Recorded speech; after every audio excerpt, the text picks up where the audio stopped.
अंदर ले गए। सुग्रीव ने क्षमा प्रार्थना मांगी और कहा कि चलिए महाराज, मैं मोह में, ममता में, काम के वश भूल गया था, मुझे क्षमा करें। चरण पखारी पलंग बैठा रहे। लक्ष्मण जी ने कहा कि हम यहाँ पलंग बैठने आए हो।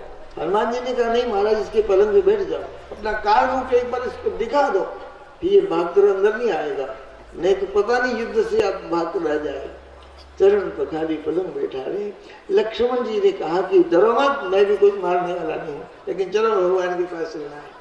सब चले, लेकिन आज पश्चाताप हो रहा है कि 4 महीना हो गया, एक दिन भी दर्शन करने नहीं गया, अब कैसे जाऊं? आ तो गया हूं मगर जानता हूं तेरे दर पे आने के काबिल नहीं हूं।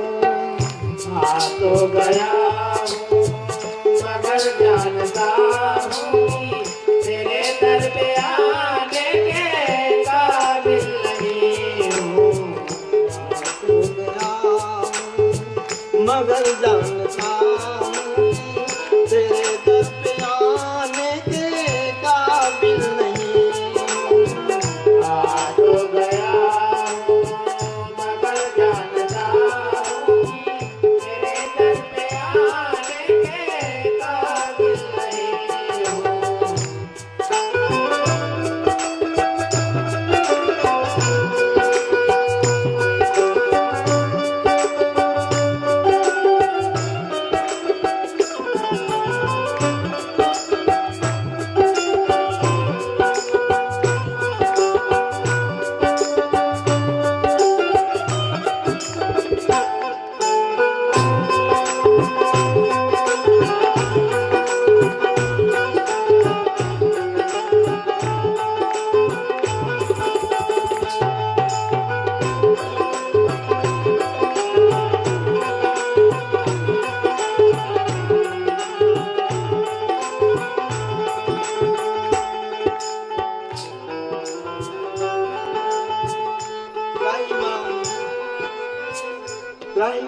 त्राहिमाम भगवान की चरण में गया, विषय मोल निर्णय ज्ञाना है भगवान में आपका। भगवान ने तो हृदय से लगा लिया, हे मेरे सखा।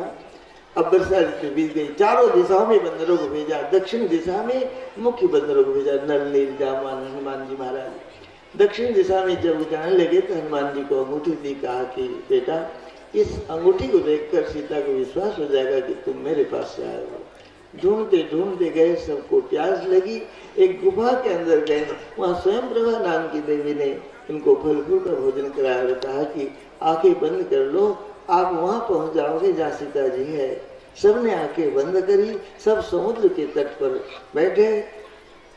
वहाँ संपाति ने कहा कि जो ये 400 योजन समुद्र को लांघ सकेगा वो सीता जी का दर्शन करेगा। मैं बूढ़ा हो गया, तुम्हारी मदद नहीं कर सकता। सबने अपना अपना बल कहा, लेकिन कहा चुप साधु रही हनुमाना। जामवान जी ने कहा कि भगवत कार्य के लिए तुम्हारा अवतार हुआ है, हनुमान जी तुम क्यों चुप हो? हनुमान जी ने कहा कि बताओ मैं क्या करना है, लंका को जलाकर राख कर दूं कि लंका को डुबा दूं, क्या करूं? तो नहीं महाराज तुम कुछ मत करो, केवल लंका में जाओ, सीता माता का पता लगाओ, उनको भगवान का संदेशा सुनाओ, उनका संदेशा लेकर आ जाओ। आज की पावन कथा को यहाँ विराम देते हैं, कल कथा का विश्राम होगा। सब माताएं घी का दीपक आरती लेकर आ गए, क्योंकि 14 वर्ष के बाद हमारे परमात्मा अयोध्या में आने वाले हैं। आप सभी माताएं एक एक प्लेट में दीपक बनाकर लाएं।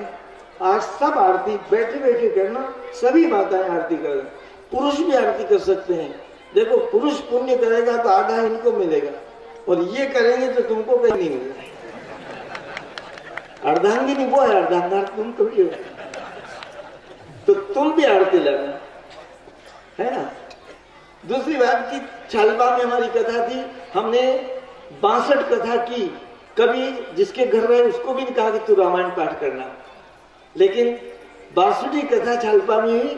और 7 दिन कथा होने के बाद सपना आया, सपने में हजारों लोग कथा सुन रहे हैं और सबको हम रामायण माथे पर दे देकर विदा कर रहे हैं।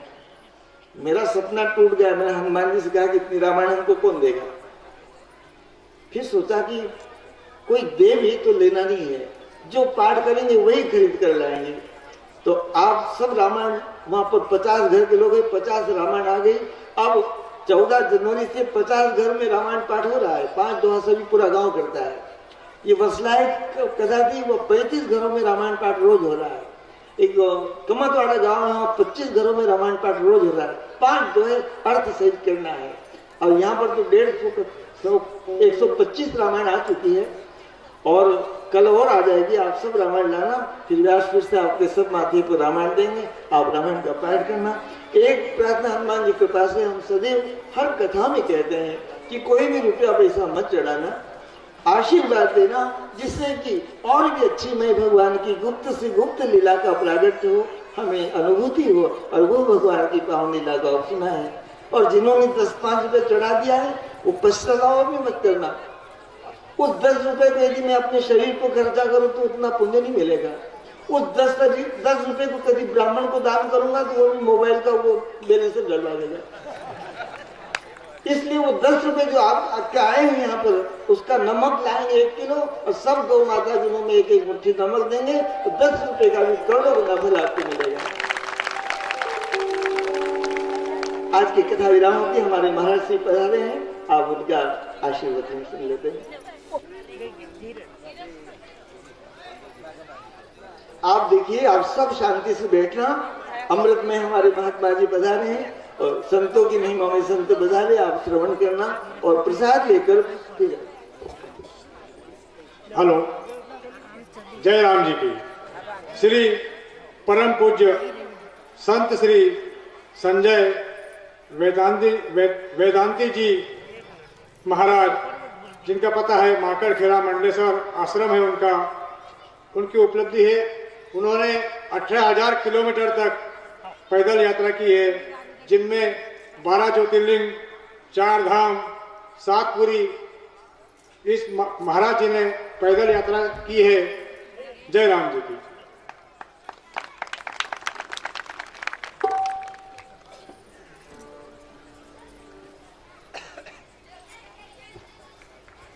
आप सभी लोग हमारे साथ 5 बार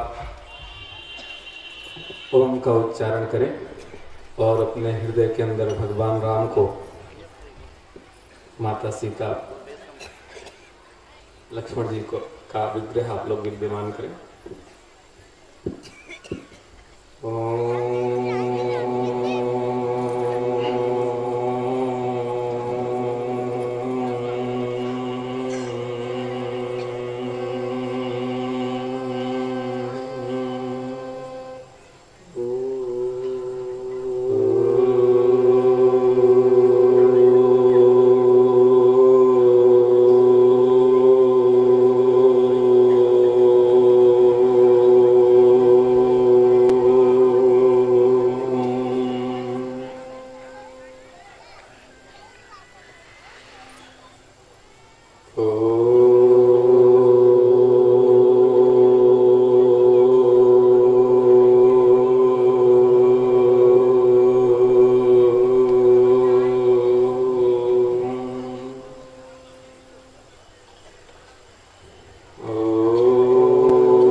रामाय रामभद्राय रामचंद्राय वेधसे रघुनाथाय नाथाय सीतायापतये नमः। सच्चिदानंद रूपाय विश्वोत्पत्त्यादि हेतवे तापत्रय विनाशाय श्री कृष्णाय वयं नमः।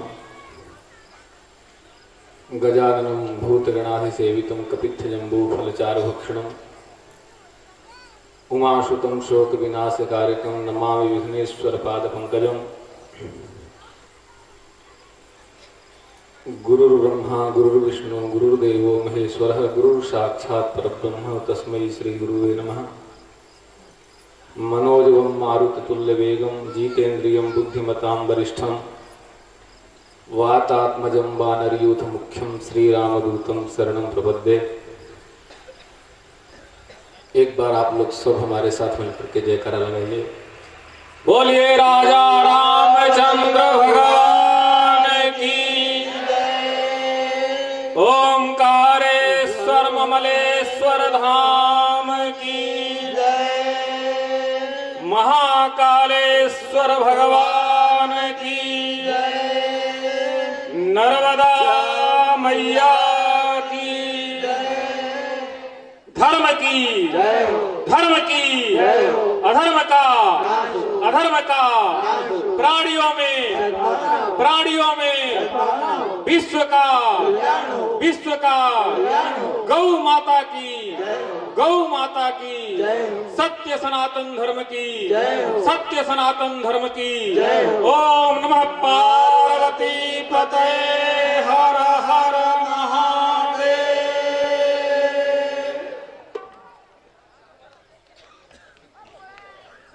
हमारा परम सौभाग्य है कि आज ईश्वर की कृपा से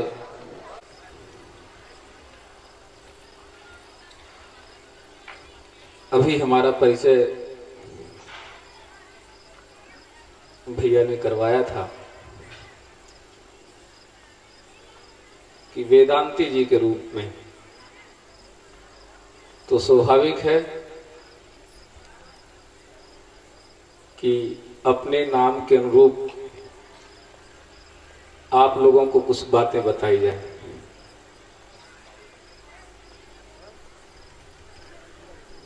देखो,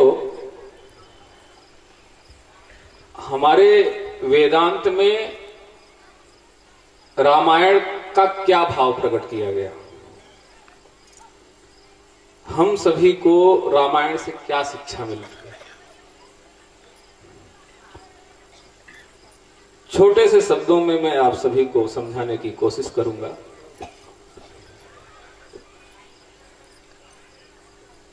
रामायणी जी आपको कथा श्रवण करवा रहे थे कि भिलनी ने 14,000 वर्ष तक अपने आश्रम में झाड़ू लगाया। किस प्रतीक्षा में? भगवान आएंगे। इस कथा से हम सभी को क्या शिक्षा मिली? और भगवान उसके यहां आए, भगवान आकर के उसको दर्शन देते हैं और मां कह के बुलाते हैं। अभी रामायण जी बोल रहे थे। इसका मतलब यह है कि भैया यह मत समझना कि केवल भगवान पूजा पाठ से ही आपको प्राप्त हो सकते हैं। भगवान के निमित्त अगर जो आप अपने घर में झाड़ू भी लगा रहे हो ना, तो भगवान उस झाड़ू लगाने से भी आपको मिल जाएंगे।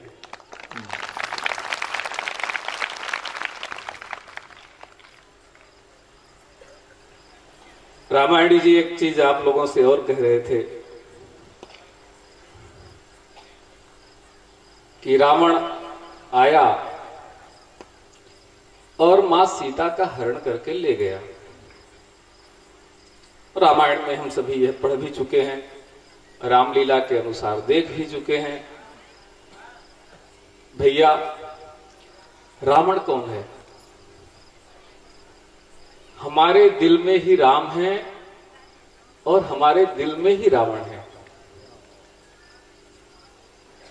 कोई अलग नहीं है। हमारे दिल में ही रावण बैठा है, हमारे दिल में ही राम है, हमारे दिल में ही कुंभकर्ण है, हमारे दिल में ही अक्षय कुमार है, हमारे दिल में ही सीता है, हमारे दिल में ही लक्ष्मण है। हमें इस कथा से संदेश क्या मिला? तो वेदांत हम सभी को यह बताता है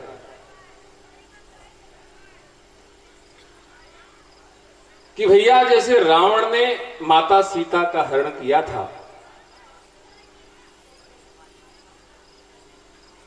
अगर जो तुम भी किसी के संपत्ति का हरण करोगे, कोई जरूरी नहीं कि पत्नी ही आपने चुरा ली। संपत्ति चुराना, अरे किसी का चरित्र आपने चुरा लिया तो उसके सीता का ही हरण किया आपने। किसी के धन को आपने बेईमानी से हड़प लिया, उसके सीता का ही हरण आपने किया। कोई जरूरी नहीं कि आप पत्नी उठा करके ले गए तभी आप रावण बने। रावण के पास सोने की लंका थी, कभी सुना किसी को 1 तोला रावण ने सोना दिया? कहीं पढ़ा आपने? सबसे लेता ही रहा रावण। तो सीधी सी बात है कि अगर जो आपने किसी के चरित्र को का हनन किया, किसी के आचरण का हनन किया, किसी के व्यवहार का हनन किया, किसी के धन संपत्ति को आपने लूटा, किसी के इज्जत को आपने लूटा, तो आप रावण हो। और रावण ने सीता को कहां रखा था? तो कहते हैं लंका में रखा था, अपने घर में। महाराज, जब हम भी किसी की संपत्ति को लूटते हैं तो कहां ले जाते हैं? अपने घर में रखते हैं। चोरी ठगी बेईमानी की संपत्ति कहां रखते हैं? अपने घरों में रखते हैं। और फिर क्या होता है? फिर कहते हैं कि एक दिन राम आए लंका में। अब कल की कथा में आप लोग सुनेंगे उसे। एक दिन लंका में राम आए बंदर भालू को लेकर के, और रावण को राम ने मारा। तो कैसे रावण को मारा? ऐसे रावण को मारा जो तीनों लोकों में सबसे बड़ा विद्वान। उस समय तीनों लोकों में सबसे बड़ा विद्वान कौन था? तो कहते हैं रावण। तीनों लोकों में सबसे बड़ा धनवान कौन था? तो कहते हैं रावण। तीनों लोकों में बलवान कौन था? तो कहते हैं रावण। और तीनों लोकों में सबसे ज्यादा बेटा बेटी किसके पास थे? जनवान जिसे कहते हैं। जन मतलब पत्नी बच्चे। तो किसके बच्चे सबसे ज्यादा थे? तो कहते हैं रावण। और एक बात है, रावण के नाभि में अमृत वास करता था। हम सभी जानते थे उसके नाभि में अमृत वास करता था। तो इस कथा से हम सभी को क्या शिक्षा मिली? इस कथा से हम सभी को यह शिक्षा मिली कि भले से तुम्हारे नाभि में अमृत वास करता हो, भले से तुम तीनों लोक में सबसे ज्यादा विद्वान हो, भले से तुम तीनों लोकों में सबसे ज्यादा धनवान हो, भले से तुम तीनों लोकों में सबसे ज्यादा बलवान हो, और भले से तुम्हारे पास बच्चों की संख्या ज्यादा हो, परिवार बहुत बड़ा हो, लेकिन तुम भी रावण की तरह किसी की सीता चुरा के लाए, अर्थात किसी की इज्जत चुरा करके लाए, किसी का धन चुरा करके लाए, किसी की संपत्ति की चुरा करके लाए, तो जैसे रावण मारा गया ना, वैसे हम सभी भी मारे। सीधी सी बात है।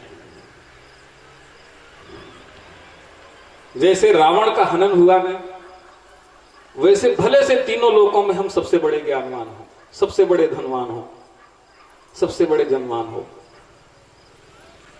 एक छोटा सा बंदर जाकर के पूरे लंका में आग लगा दिया।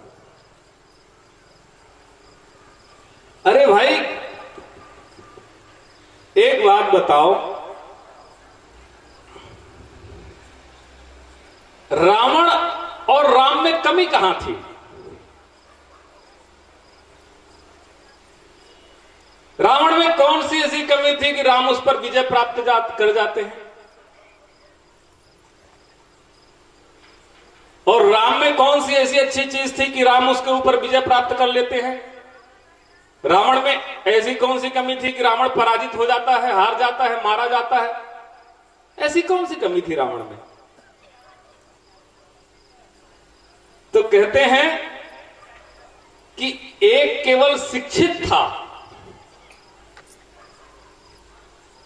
रावण क्या था? केवल शिक्षित था।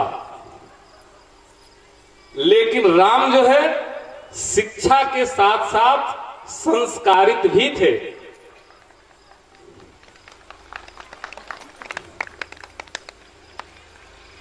शिक्षा होना अलग बात है, पढ़ाई लिखाई होना अलग बात है। आज के 10-20 साल पहले हमारे बच्चे जो है पढ़े लिखे नहीं होते थे तो मां बाप का ज्यादा सम्मान करते थे, ज्यादा सुखी रखते थे। और आज पता चलता है कि हर एक घर में कोई ना कोई इंजीनियर मिल जाएगा, कोई ना कोई डॉक्टर मिल जाएगा, कोई ना कोई वकील मिल जाएगा, और सभी MA BA कोई ना कोई शिक्षित लोग हैं। तो पता चलता है कि हर घर में लगभग 99% हो सकता है थोड़ा बहुत कम भी, मां बाप का ठिकाना नहीं है। तो पहले के अनपढ़ अच्छे कि आजकल के पढ़े लिखे अच्छे? भैया आजकल के जो पढ़े लिखे हैं ना, उनके पास शिक्षा है लेकिन उनके पास संस्कार नहीं है।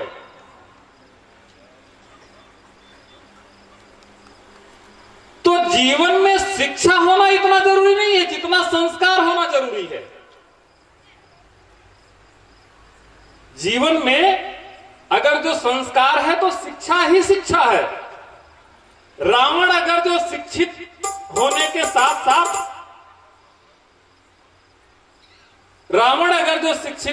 साथ साथ अगर जो संस्कारित होता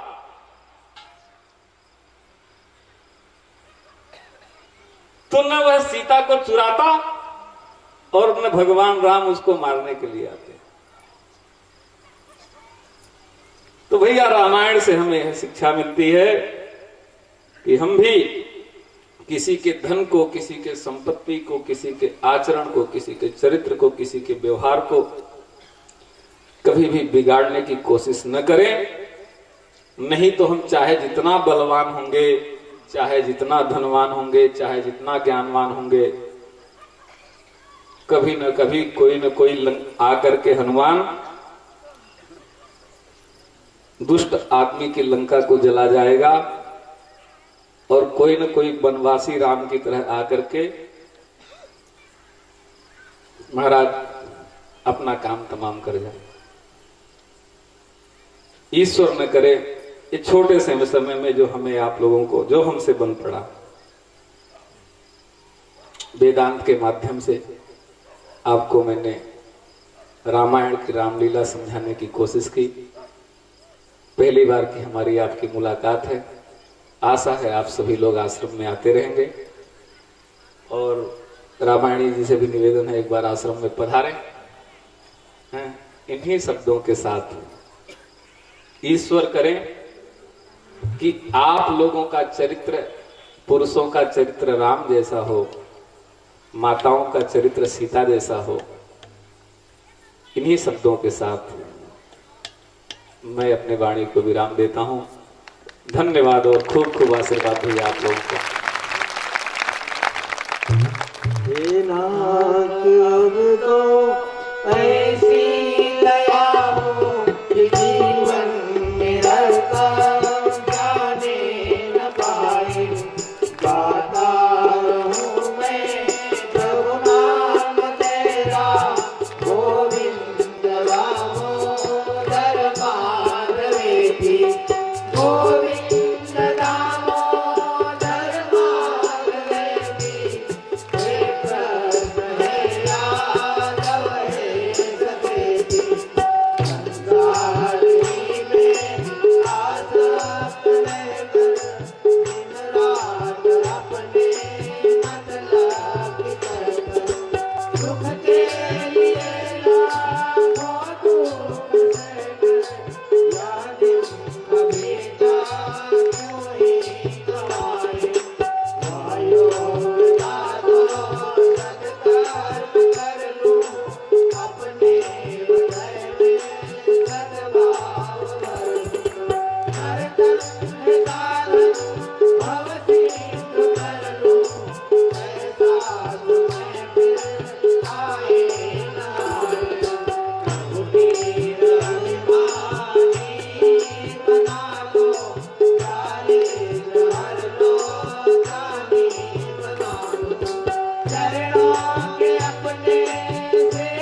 आप ही को चाहो आप ही को पाओ संसार गावे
पवन सुधानुमान की जय, उमापति महादेव की जय। हेलो, समस्त भाई बहनों से निवेदन है कि वे प्रसाद लेकर के जाएं। आज का प्रसाद गुरु जी मैनगांव पिपरागा से प्रतिवर्ष श्री सावरिया सेठ यहाँ से 425 किलोमीटर है। प्रतिवर्ष 4 जनवरी को करीब करीब 200 साइकिल यात्री दर्शन के लिए जाते हैं। वही प्रसादी उन्होंने बनाया है और वही वितरण कर रहे हैं। श्री सावरिया सेठ आस्था साइकिल यात्रा मित्र मंडल मैनगांव की ओर से आज का प्रसादी का वितरण हो रहा है। और एक दूसरी सूचना, कल जो विशाल भंडारा रखा गया है वह 4 बजे से चालू हो जाएगा और करीब करीब 7 बजे से पहले विश्राम दिया जाएगा।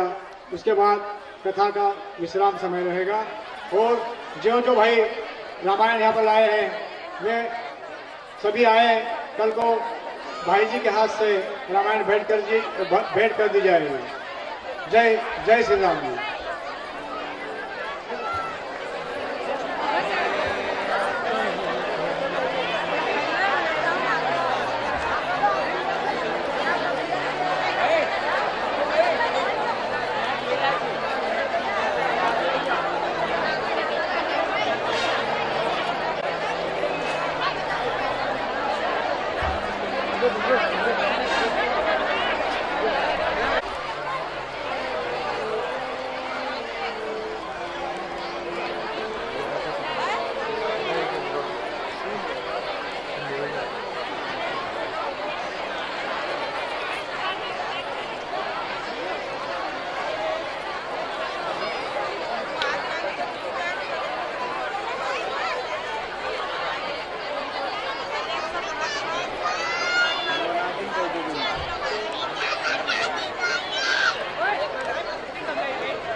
परम तपस्विनी सबरी जागो नाम, गुरुमतंग कह कर गए तुम्हें मिलेंगे राम। कब दर्शन देंगे राम परम हितकारी, कब दर्शन देंगे राम परम हितकारी। जगदा देखत सबरी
कभी क्या राम लक्ष्मण ने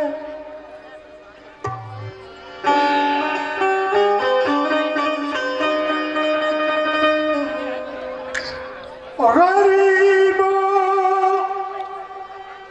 को सताया था,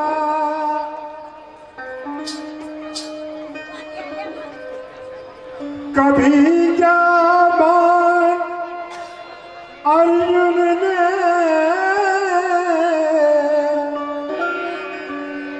ज़हीफ़ों पर उठाया था।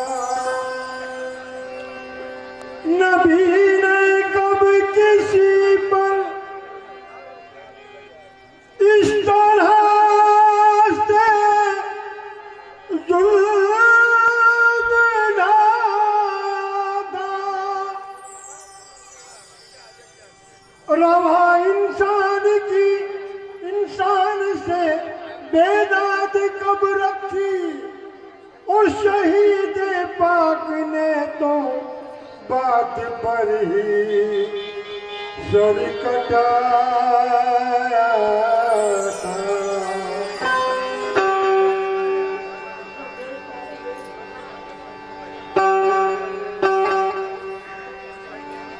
कि राम सुमीरी के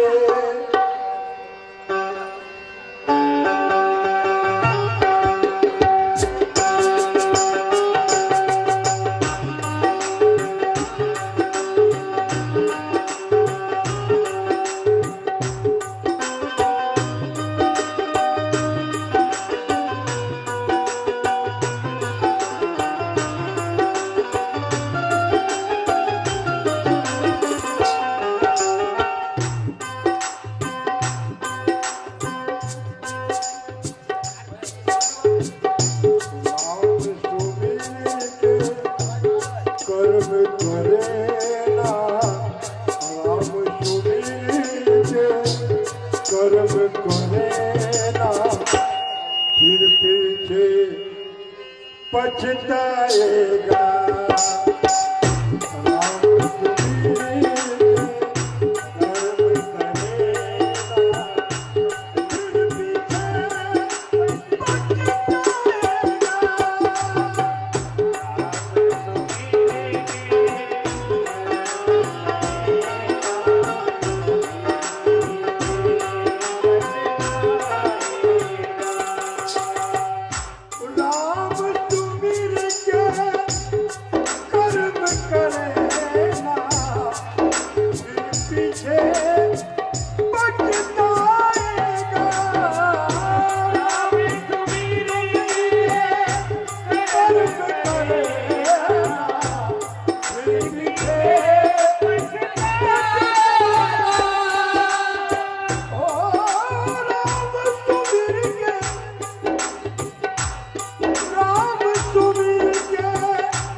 कर्म करे ना तो शायर क्या कहता है, ओ भगवान को भजने वाले क्या भगवान को जाना है।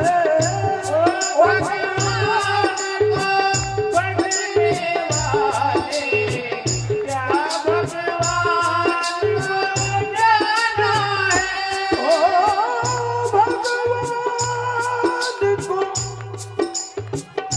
ओ भगवान को भजने वाले क्या भगवान को जाना है।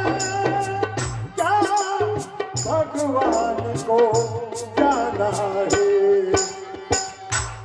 मन की कहीं से चलने वाले, मन की कहीं से चलने वाले फिर पीछे पछताएगा।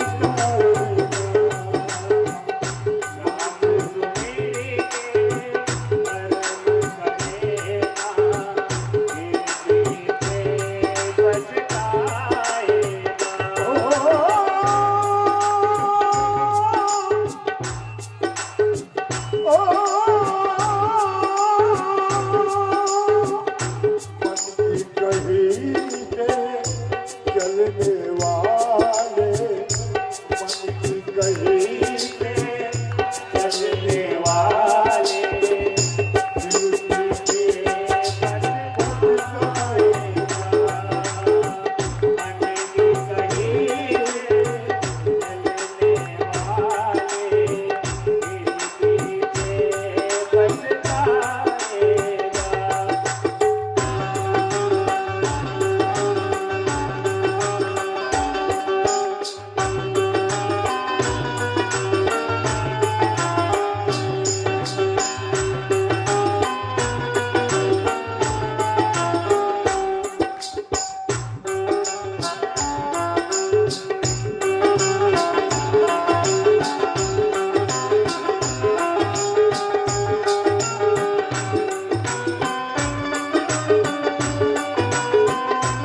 अंतर्यामी रोज तुझे समझाता है क्या, रोज तुझे समझाता है, अंदर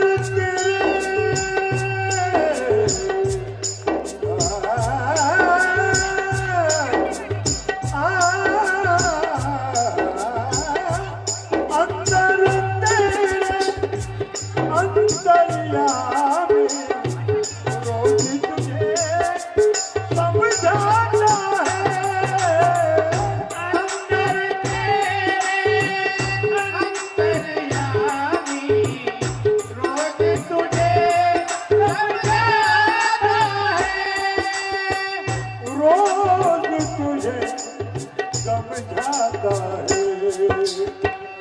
भला बुरा क्या करना तुझको, भला बुरा क्या करना तुझको, अंदर ओ